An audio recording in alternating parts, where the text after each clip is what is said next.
Salam, Aysferaya xoş gəlmisiniz. Bugün mənim ilk YouTube videomdur və ilk qonağım da Mais Əliyevdir, hansı ki, hüquq elmləri doktoru, professor, peşəkar vəkil və mənim də dəyərli müəllimim. Xoş gəlmisiniz, Mais Əliyev. Xoş gördük, Aysfer xanım. Uğurlar arzulayıram sizin bu platformanızda. İnşallah əminəm ki, digər sahələrdə olduğu kimi burada da bir uğur qazanacaqsınız. Çox sağ olun, mən təşəkkür edirəm. Xahişimi də nəzərə alıb gəldiyiniz üçün çox sağ olun. Dəyərli vaxtınızı almaq istəmirəm. Ona görə birbaşa öz suallarıma və mən Instagramda bir qutucuq əlavə eləmişdim, hansı ki, gənclərin də sizə sualları var. İlk sualımız, 18 yaşında bir gənc hələ özünü tam tanımadığı halda həyatının ən vacib qərarlarından birini, ixtisas və peşə seçimini eləyir. Sizcə gənc özünə uyğun sahəni necə tapmalıdır? 11-ci sinif uşağından gələn bir sualdır. Mənə elə gəlir ki, birinci növbədə onun mənəvi dünyası, daxili aləmi, onun ümumiyyətlə bacarıqları, yəni özünün hansı sahədə hiss etməsi çox önəmli faktorlardan biridir. Bu özünü harda reallaşdıra bilər? Məsəl üçün, mən hesab edirəm ki, onun özünün daxilindən gələn səs daha önəmli olmalıdır. Ancaq bilirsiniz də, müasir dövr çox qloballaşan cəmiyyət çox belə təlatumludur. Çünki peşələr artıq köhnədən yaxşı olan peşələr artıq sıradan çıxmaqdadır. Yeni peşələr yaranır. Bu 4-cü sənaye inqilabından sonra artıq yeni peşələrin yaranmasına biz şanlı şahid oluruq. Məncə, əgər gənc o məsələlərə üstünlük versə və görsə ki, doğrudan ki, hansı sahədə o özünü reallaşdıra bilər, onu özü seçməlidir. Məncə, burada valideynlər də önəmlidir yönəltmədə. Mən öz uşaqlarıma münasibətdə deyirəm ki, tam sərbəstlik vermişik ki, onlar o peşəni seçə bilsinlər və əminəm ki, o uğurlu da alınıb onların seçimləri. Çünki yalnız özlərinin seçimi daha uğurlu hesab edirəm. Çox sağ olun müəllim. Əslində mənim ikinci sualım da məhz valideynlərlə bağlı idi. Siz də onu cavabladınız, təşəkkür edirəm. Bir digər sualım, siz gənc olarkən həyat və karyera yolunuzu necə seçdiniz? O dövrdə özünüzü nə qədər dərk etdiyinizi düşünürdünüz? Bu sahəyə necə gəldiniz? O dövr ümumiyyətlə maraqlı bir dövrdür. Bu 80-ci illərin sonları idi. Əslində isə ilk olaraq müəllim olmaq istəyirdim. Ancaq bu ədəbiyyat müəllimi olmaq istəyirdim. Çünki dil ədəbiyyat müəllimi, atam da dil ədəbiyyat müəllimi idi. Biz kənddə böyümüşük, Tovuzun kəndində, bəli. Və atam da məktəb direktoru idi və çox belə və əmmin uşaqları müəllim idilər. Mən də bu yolu davam elətdirmək istəyirdim. Baxmayaraq ki, məndən böyük olan bacılarım tamamilə başqa bir ixtisas seçmişdilər. Və sonra elə gəldi ki, mən müəllimlik yox, hüquqşünaslığı seçdim və hüquqşünas olanda belə həmişə o həsəd aparırdım müəllimlərimə ki, kaş mən də müəllim olaydum. O daxilimdə o var idi də. Və hüquqşünaslıq peşəsinin seçməsində əslində özümün daxilimdə bu olsa da, bir qədər bacım da məndən böyük olan bacım mənə təkan verdi ki, sən özünü yoxla, mən hesab edirəm ki, orada uğurlu alınacaq və o vaxtdan da belə seçdim Bakı Dövlət Universiteti Hüquq Fakültəsi və qaldım Bakı Dövlət Universitetində, sonra müəllim olaraq fəaliyyət göstərdim. Elmlər doktoru, professor və bu statusları əldə etdim və sonradan isə həyatımda tam fərqli bir dəyişikliklər etdim. Bu, qeyri-hökumət təşkilatının yaranması ilə bağlı oldu. Artıq sosial layihələr reallaşdırmağa başladım. Çünki təhsil və elmdə olmaq, çox da davamlı olmaq məncə elə deyilsən, həyatında mütləq yeniliklər eləməlisən və sonda isə vəkillik. Yəni bu vəkillik, müəllimlik, artıq tədqiqat aparmaq, yəni qeyri-hökumət təşkilatında fəaliyyət göstərmək, sosial layihələrə rəhbərlik etmək, həyatım çox belə şaxələndi, çox şaxəlidir. Ona görə də hesab edirəm ki, insanlara da ki, onlar bir yerdə dayanmasınlar gənclərə ki, yəni onlar həyatını digər sahələrdə də sınasınlar. Eyni bir yolda getməsinlər təbii ki. Çox sağ olun müəllim. Bəs həyatınızda bir məqsəd uğrunda çox çalışdınız, amma sonradan ondan imtina elədiyiniz bir an olub mu? Ya çatdınız imtina elədiniz, ya çatmadan imtina elədiniz?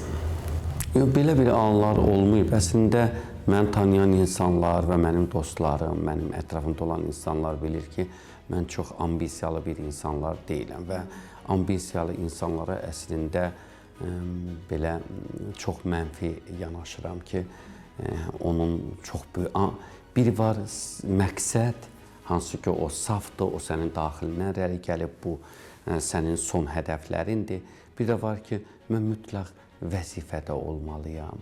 Mən özümü təsdiq etməliyəm vəzifə yolu ilə.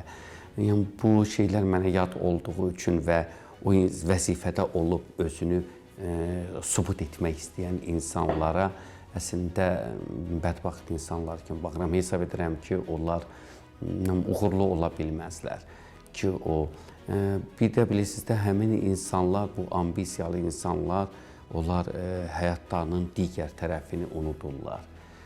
Şəxsi həyatları olmur və ancaq o vəzifədə fəaliyyət göstərmək, özlərini digər insanlara göstərmək və bu yaxşı bir xüsusiyyət deyil hesab edirəm insanlarda.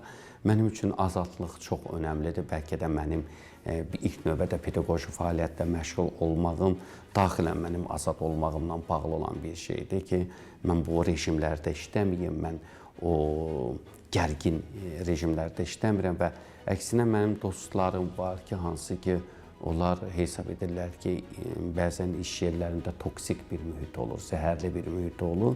O da təbii ki, məncə o rəhbər əgər toksikdirsə da, o özü emosionaldırsa da və adekvat deyilsə da, o da bax, gətirib belə problemlərə gətirib çıxarır toksik. Mən əslində Azərbaycanda çox belə arzulayıram ki, bu bizim vətənimizdir, sevdiyimiz bir coğrafi ərazidir. Yəni, biz bura ilə çox bağlıyıq, hər bir qanımızla, nə bilim, əməllərimizlə, mənəvi dəyərlərimizlə bu torpağa bağlıyıq.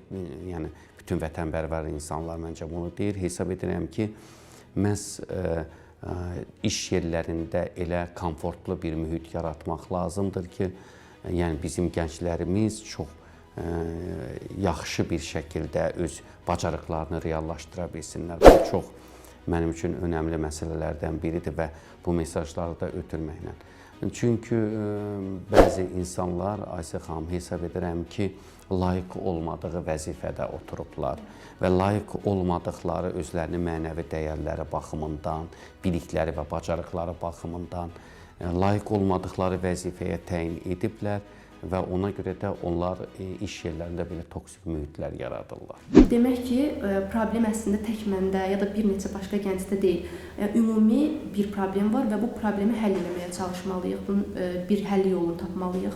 Aysə xanım, mən təhsil sferasında olduğum üçün də özüm bu məsələyə çox həyəcan təbili çalmaq istəyirəm. Hesab edirəm ki, sizin bu platformadan da bu cəmiyyətə, bu Azərbaycanda qərar verici insanlara bir mesaj kimi olsun. Çünki bu sferadayam və gündə bax, mən göstərərəm bu rəyləri, bu tövsiyə məktublarını, bu yüzlərlə, onlarla gənclər müraciət edirlər. Mayıs müəllim tövsiyə məktubu, biz getmək istəyirik xaricə, biz orada yaşamaq istəyirik, biz təhsilimizi orada davam etdirmək istəyirik və onlarla söhbət edirəm. Bəs buradan getmək, bəs vətəndə bacarıqlı insanların olması, bacarıqlı gənclərin Avropa və digər dövlətlərə üst tutmasını, yəni təhsil alıb geri qayıtmamaq baxımından çox pis baxıram. Təhsil alıb Azərbaycana gəlib töhfə vermələrini alqışlayıram. Ancaq iş burasındadır ki, həmin insanlar göstərirlər ki, gənclər biz qayıtmaq istəmirik və sanki Azərbaycan bu tövsiyə məktublarını verdikcə Avropa üçün, digər ölkələr üçün məhsuldar qüvvə istehsal edən bir ölkəyə çevrilmiş kimi göstərir. Bizim valideynlər çox böyük əziyyətlərlə, çox böyük çətinliklərlə uşaqlarına, indi biz bilirsiniz də ki, bu repetitor institutundan istifadə edirlər. Bunlar hazırlaşdırırlar uşaqlarını, təhsil verirlər yüksək səviyyədə və nəticə itibarilə həmin uşaqlar özlərini burada tapa bilmirlər, burada reallaşdıra bilmirlər. Hesab edirəm ki, bizim vətənimizdə elə bir mühit yaranmalıdır ki, o gənclər özlərini burada reallaşdıra bilsinlər. Bax, bu mühiti arzulayıram. Azərbaycan gənclərinin gedərək xaricə geri dönməsini və bacarıqlarını burada reallaşdırmasını çox arzu edirəm və ən çox hədəflərim də bundan ibarətdir. Daha çox qismətdirmi, yoxsa insanın hazırlıq səviyyəsinin nəticəsidir?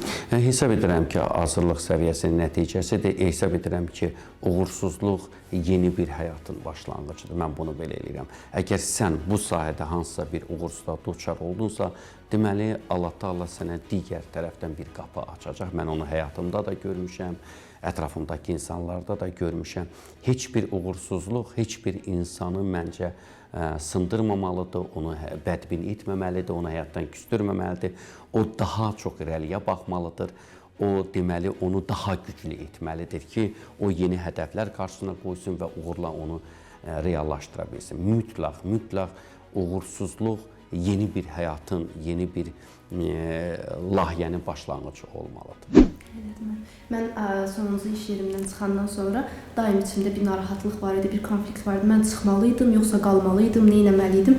Rahatlıq tapmırdım. Ta ki sizlə o son söhbətimizə qədər o sözünüz həqiqətən mənə o qədər rahatlıq verdi ki, dediniz ki, yəni sən deməli oradan çıxmalısanmış, deməli daha pis bir şeylər ola bilərmiş və sən artıq tamam fərqli bir yolda daha çox uğur qazanacaqsan və s.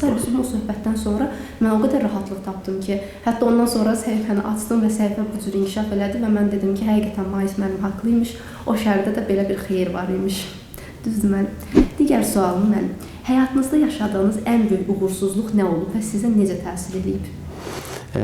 Əslində, bəlkə də uğursuzluq deməzdim, elə bu sualınız da o birisindən bağlıdır məncə. Yəni, mən tanıyan insanlar bilir, mən o vaxt 10-cu sinif idi, sonra 11-lik oldu. Da gəldim, mən sənədlərimi verdim və mən konkursa düşdüm də. O vaxt belə konkurs var idi ki, mən filologiya fakültəsinə daxil ola bilmədim. Və nəticədə baxmayaraq ki, mən imtahanları vermişdim və s. Deməli,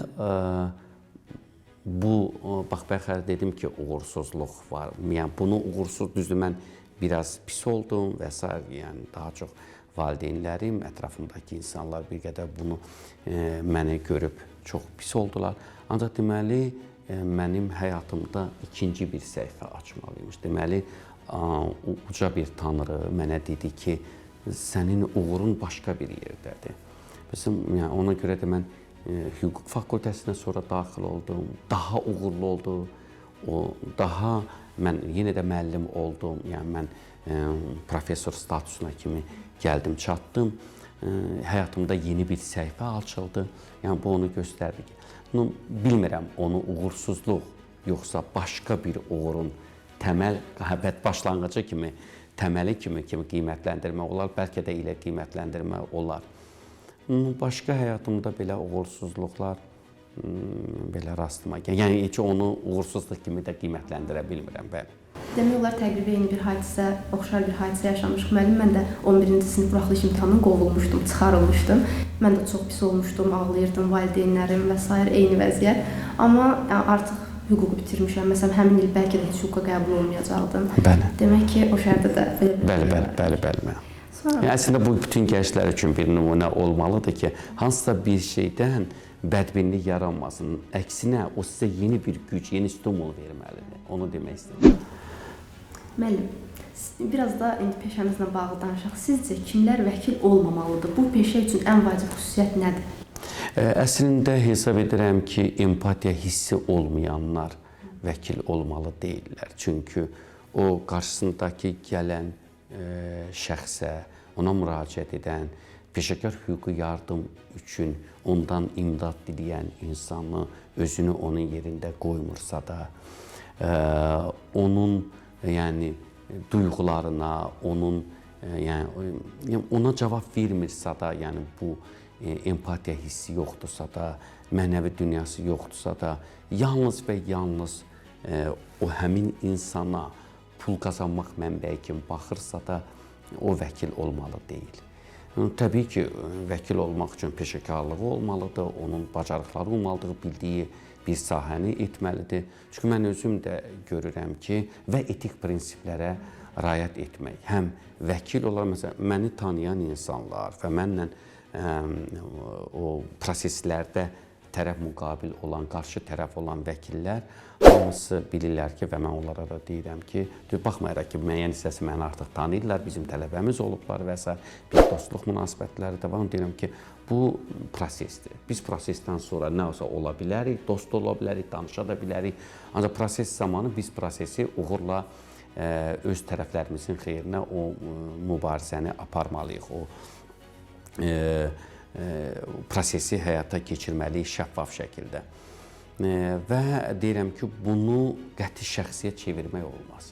Çünki vəkillik elədir ki, bugün biz vəkillik, biz bugün bir sferanı bölüşdürürük və mən eşidirəm ki, bəzi vəkillər bir-birindən o prosesə görə münasibətləri korlanıb, o prosesə görə bəli, o qədər, bəli, hətta düşmənə çevirdilər bir-birindən. Hesab edirəm ki, bu heç düzgün yanaşma deyil və etik prinsipdə bir dəfə mən ümumiyyətlə Bakı Dövlət Universitetini bitirməyən və Rusiyada təhsil almış bir vəkil var idi. Biz bir prosesdə bölüşürdük. Mən dedim ki, mən sorğu vermişəm cavabdeh təşkilatda. Ancaq onlar mənim sorğuma cavab vermədilər və hakimin qarşısında vəsatət qaldırmaq istəyirdim ki, bizim vəkil yoldaşımız da buradadır. Hörmətli vəkil bəlkə öz cavabdehdən bu sənədləri təqdim edə və yaxud siz sorğu verin, bu sübutları təqdim etsinlər ortaya. Qayıtdı belə cavab verdi ki, özün necə istəyirsən eləcə tap ki, özün bilərsən, necə istəyirsən eləcə tap, biz heç nə təqdim etməyəcəyik. Belə çox belə hörmətsizcəsinə hesab edirəm ki, bu olmaz belə. Çünki mən özüm heç kimə qarşı elə deyiləm və qarşımdakı insanların da belə münasibətlərini görəndə çoxdan çox acıyıram və çox bunu pis qəbul edirəm. Belə vəkil olmaq üçün çoxlu xüsusiyyətlər var. Peşəkarlıq, humanistlik, ədalətlilik, onun vicdanlı olmaq çox önəmli məsələlərdən biridir. Hətta mən eşidəndə ki, vəkillər müştəri, mən demirəm, müştəri 12-ci saat 12-də zəng eləsin, narahat etsin. Bu belə narahat müştərilər də var. Yəni bu müraciət edən insanlar da var. Müştərisi termindən çox heç də xoşum gəlmir, ancaq məcburiyyətdən onu istifadə etdim. Ancaq ki, onun telefonlarına cavab vermirlər, onları narahat edir. Mən özüm də dəfələrlə buna rastlaşmışam. Yəni insanlar, qarşı tərəfin şəxsi gəlir mənə, kaş mənim vəkilim siz olardınız. Mənim vəkilim ümumiyyətlə mənə sonra cavab vermədi. Bir dəfə də hətta oldu, prosesin ortasında qoydu, çıxdı, getdi. Heç belə onun nəticəsindən də maraqlanmadı. Çoxlu peşəkar insanlarımız var. Azərbaycanda vəkillik institutu son dövrlər çox belə artan bir dinamika ilə inkişaf edir. Bunu biz özümüzdə görürük də. Çox belə inkişaf həddindən artıq çoxdur və sözün əsl mənasında Azərbaycanda onun rəhbəri olan vəkillər kollegiyası rəhbəri Anar Bağırov doğrudan da sübut etdi ki, Azərbaycanda bu institutu məhz gücləndirmək olar, onu genişləndirmək olar. O institutun sözün əsl mənasında bütün elementlərini işə salaraq daha uğurlu etmək olar və doğrudan da bu çox uğurlu bir institut olaraq inkişaf etməkdədir və mən onun tərkib hissəsi olduğuna görə özümü çox xoşbəxt hiss edirəm. Hətta indi mən vəkillərə, namizədlərə, hakimlərə, namizədlərə bəzən müəyyən Ədliyyə Akademiyasının professoru olaraq bunu tədris edirəm. İndi mənim tədrisim tam başqadır, çünki mən artıq praktikanı bilirəm. Praktikada cavabdehlər hansı səhvlərə yol verirlər. Artıq mənə işə götürən əmri mənə gələndə baxan kimi əmrə görürəm ki, hansı boşluqlar var və nə səhvlərə yol veriblər. Əmr özü deyir ki, mən səhvəm və məndən mütləq şikayət vermək lazımdır. Belə. Ancaq müraciət edən insanlara da Aysel xanım heç də hamısına peşəkar. Bəzən insana baxırsan ki, doğrudan da işə götürən onu doğrudan düzgün edib çıxardıb. Çünki o nə insan olaraq onun davranışı adekvat deyil, nə də onun peşəkarlığında problem var. Təbii ki, indi məni bəlkə də qınaya bilərlər ki, hə, vəkil, sən üçün onu niyə müzakirə edirsən, o deməli, sən peşəkar hüquqi yardımı göstərməlisən. O mənim üçün deyil belə bir şeylər. İndi qoy, nə istəyirlər yazsınlar, nə istəyirlər desinlər, ancaq bu seçim olmalı. Məsəl üçün, bir nəfər mənim yanıma xahiş eləmişdi. Bizim dostlarımızdan biri, Mays müəllim gəl, həmin insan gəldi. Mən ona deməli vəkili olmalıydım. Baxdım ki, bunu narkotik vasitəni istifadə etdiyinə görə çıxardıblar və Cavabdeh təşkilatın əməlli başlı sübutları var idi. Yəni möhtəbər sübutları var idi ki, mən tamaşaçılar daha yaxşı başa düşsün deyə mən daha çox çalışıram ki, hüquqi terminlərdən çox az istifadə edim. Möhtəbər sübutları var idi ki, bu istifadə edir bunu. Bu isə deyir, yox, mən istifadə etmirəm. Bəlkə də istifadə. Ancaq mənim üçün o narkotik vasitənin istifadəçisi olaraq çıxarılan insan, çünki müdafiə etmək həddindən artıq çox çətin olacaq. Bir proses var idi mənim həyatımda ki, 4 il biz o prosesi apardıq. Həmin insanlarla sonra dost oldum. Bu 37 yaşında bir xüsusi dövlət qulluğunda işləyən bir insan işdən çıxartmışdılar. Bu proses 4 il davam etdi. Biz uğurla onu ali məhkəmədən Bəli, hə. Bir proses var idi və o uğurla biz onu yekunləşdirdik. Həmin insan mənim bugün çox əziz bir insanımdır və o Bəli, hə. Mən həmin insanla bərabər bəlkə də məhkəmə prosesində qərar oxunanda ağlamışam da, onunla bərabər onun sevincini bölmüşəm. Deyirsən, mən yaşayıram o insana. Mən əmin olmayanda müdafiəmi çox yaxşı qura bilmirəm ki, əmin olum ki, o doğrudan da mən ədaləti əmin oluram ki, onu haqsız, ona qarşı bu işlər görülüb, haqsız olaraq onun barəsində əmək müqaviləsinin xitam edilməsi əmri verilib. Onda mənim müdafiəm daha güclü olur və daha yaxşı olur. Və bu şəkildə də müdafiə belə taktikalarını qururam. İnanmadığınız işi əsla götürmürsünüz, mütləq şəkildə inanmalısınız o işə. Daxilən əmin olmalıyam, yəni dəfələrlə söz verirəm, belə suallar verirəm, dolayısı birbaşa əmin oluram ki, o intizam xətasının baş verməsində onun təqsiri yoxdur, bəli. Təqsirinin olmasını görəndən sonra, əmin olandan sonra təbii ki, mən də öz mübarizə taktikamı. Bu iddia uğursuzdur. Yalandan getmə, yalandan vəkil tutma, gedib bir vəsaitlər ödəməklə, yəni bunu onsuz da bu heç yerdə uğurum. Və o inanmır sənə, gedir daha çox ona vədlər verən, ay mən belə edəcəyəm, mən gedəcəyəm, belə qərarlar alacağam. Buna söz verən müəyyən qrup vəkillər var, onun yanına gedirlər. Sonra uğursuzluğa duçar olanda yenə də gəlirlər ki, hə, bax, siz mənə demişdiniz, hətta bir neçəsini məhkəmə prosesində görmüşəm, çıxdılar, sizi allatmaq mı lazım? Gəlin alladaq, allatmaq, yəni istəyəm, bəli, çox asan bir şeydir. Bunu etmək üçün də vicdansız olmaq lazımdır. Bəxər biz vəkilin hansı prinsiplərə malik olmasında vicdanlılığı önəm vurğuladıq ki, o mütləq vacibdir.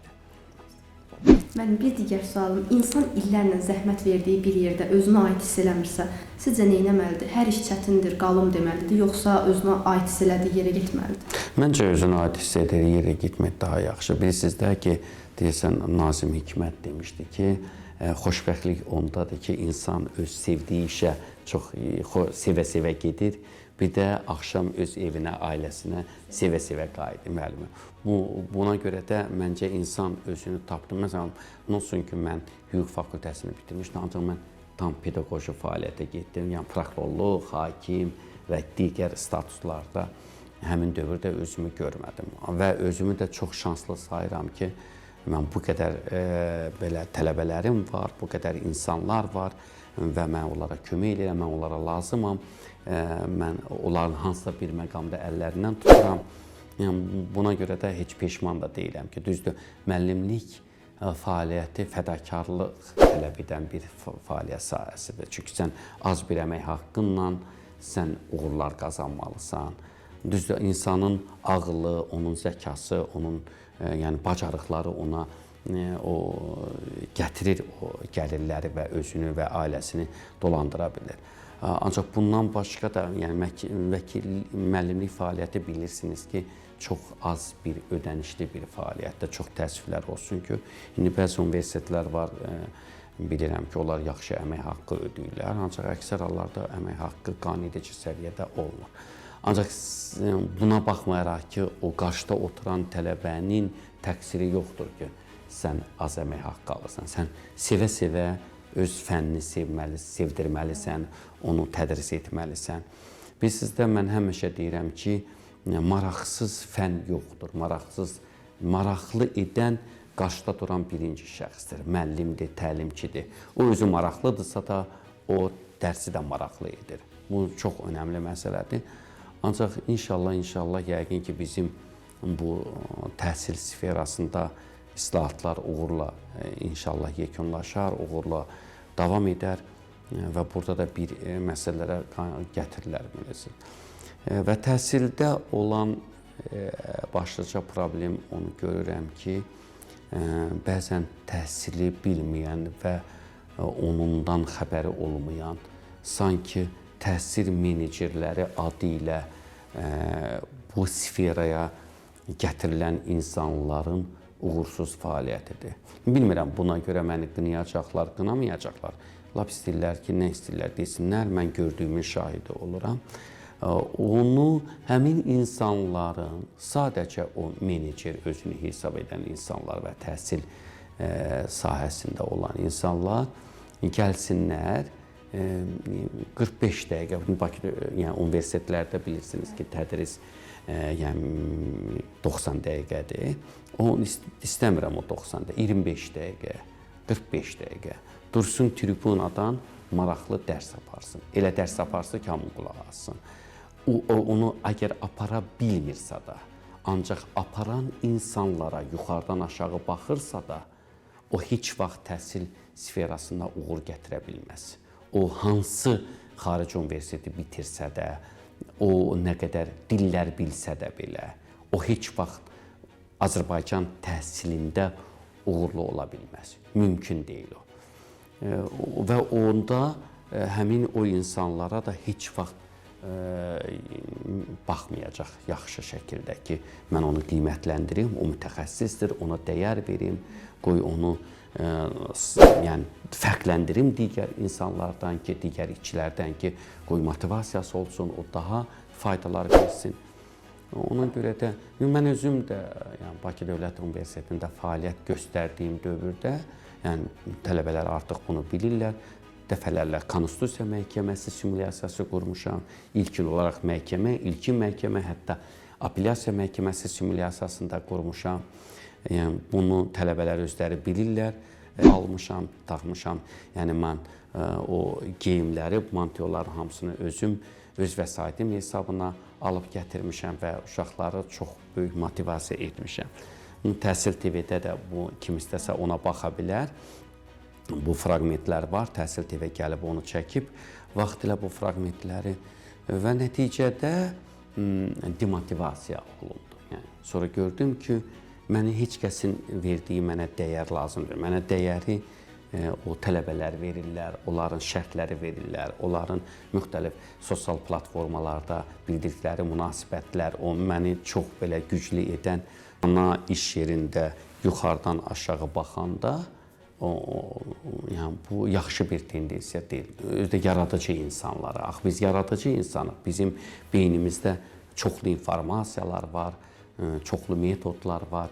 Biz bunu yaradıcı olaraq auditoriyaya daxil oluruq. Biz o müəllimlərdən deyirik ki, qoyaq qabağımıza, oxuyaq, sonra çıxaq gedək. Yəni, ona görə də, o olmadığına görə də məncə bu tipli insanlara daha həssas yanaşılmasını tövsiyə edərdim. Müəllim, bəs bugün sizi izləyən gənclərə son olaraq nə demək istəyərdiniz? Gənclərə demək istəyirdim ki, birinci, uğurlu peşə seçmək və peşə karyera sahəsində uğur qazanmaqla yanaşı ayrılmaz olan bir elementi uğurla uzlaşdırmağı bacarasınız. Birinci, sizin karyeranız, yəni bu çox önəmli bir məsələdir. İkinci, sizin şəxsi həyatınız. Şəxsi həyatla karyeranı uzlaşdırsalar, onlar çox uğurlu bir insanlar ola bilərlər. Yəni, bu çox belə gənclərdə çox önəmli məsələdir. Mənəvi dəyərləri daşıyıcısı olsunlar. Çünki onu bizi babalarımız ötən dövrdən ərmağan qoyublar. Bu dəyərləri də daşıyıcısı olsunlar. özlərindən böyüklərə və müəllimlərə, valideynlərinə çox böyük hörmətlə yanaşsınlar. Çünki çox vaxt deyirlər ki, artıq müəllimin hörməti yoxdur, valideynlər şikayət edirlər ki, uşaqlar sözümüzə baxmırlar. Onlar nə qədər dillər bilsələr də, nə qədər inkişaf etsələr də, ancaq onları sözün əsl mənasında sevən insanlar var. Bu, onlara həyatı öyrədən, onlara həyat verən valideynlər, onlara hər şeyi həyatda şəxsiyyət kimi formalaşmağı verən müəllimlər var. Onlara, bilirsiniz də, həyatda həmişə bir sözü deyirəm ki, sənin üçün hansısa bir zəhmət çəkən insanlara minnətdar olmağı bacarmalısan, bir də şükür etməyi bacarmalısan. Bunları bacaranda uğurlu olursan məncə. Mənə çox gənclər deyir ki, onsuz da ki, xoşbəxt olacağımız iş yoxdur, hər iş çətindir, biz o işi onsuz da məcburuq getməliyik. Amma mən həmişə içimdə inanmışam ki, həqiqətən işini sevən və onu görən, xoşbəxt olan insanlar var. Əksinə, sevə-sevə o işi böyük məmnuniyyətlə görəcəksiniz. Çox sağ olun müəllim. Çox sağ olun Ayşə xanım. Təşəkkür edirəm. Həm gənclər adına, həm öz adından təşəkkür edirəm. İnşallah sizin də bu platformanıza uğurlar arzulayıram. Əminəm ki, necə indiyənə kimi uğurlu gəlmişsiniz, bundan sonra həyatınızda uğurlu olacaq. İnşallah, inşallah. İzlədiyiniz üçün təşəkkür edirəm. Ümid edirəm Mais müəllimin məsləhətlərindən siz də yararlana bilərsiniz. Növbəti qonağımızla növbəti belə deyək, çəkilişimizdə görüşənədək sağ olun.